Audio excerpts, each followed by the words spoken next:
Alright, we're driving through the middle of nowhere. I think still in Alabama, but close to the middle of nowhere in Louisiana or Mississippi. I'm not sure. We're on our way to go get yet another car. Tamarah's with me. Hazard ahead in 1.7 miles. Apparently there's a hazard ahead. You're still on the fastest route. I don't know if you guys can hear that or not. But we're on our way to somewhere southwest of New Orleans to pick up a new car. You'll see shortly.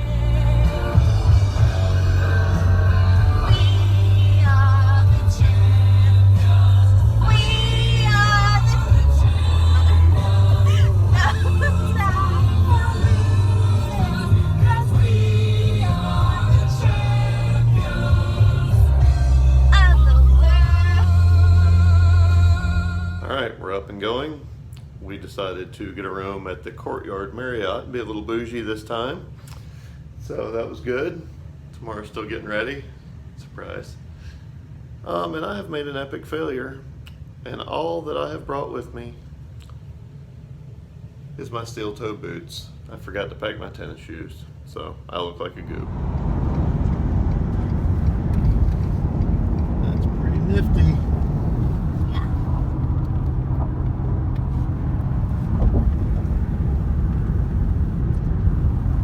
That's a big old creek right there.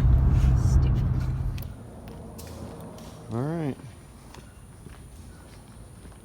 70 roadrunner.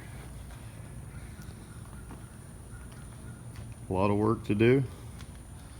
Still doesn't have the fenders riveted on and or welded on, but long way to go, but a sweet starting point. I'm excited.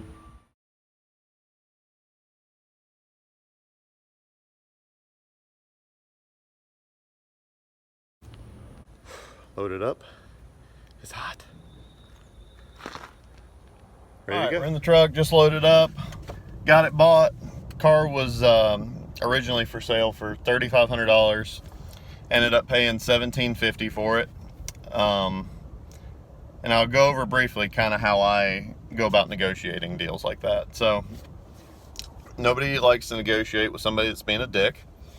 So I try to not do that. If I don't want to pay somebody's asking price, then I go about it a different way. Now, there's a few different ways to approach a sale like that.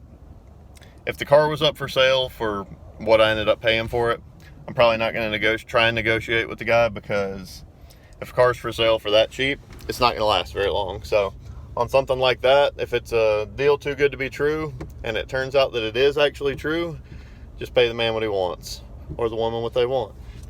But if you want to try and negotiate with them, typically my tactic in this case is guy wanted $3,500 for the car.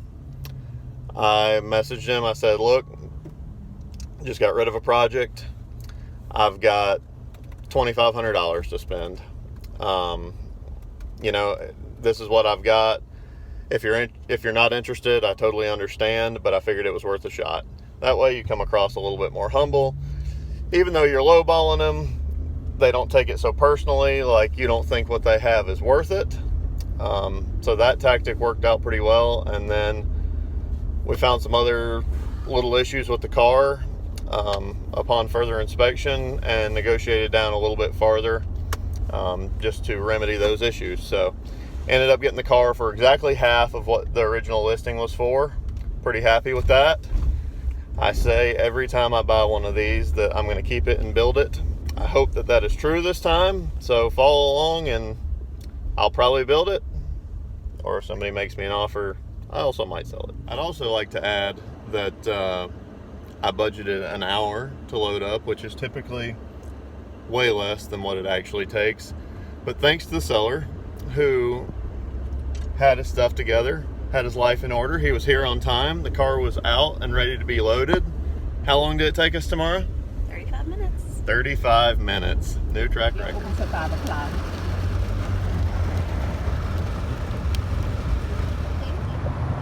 So while in New Orleans, we had to stop by, being that I love Civil War history, see where some of the figures, the Army of Tennessee are buried, such as PGT Beauregard. Pretty neat.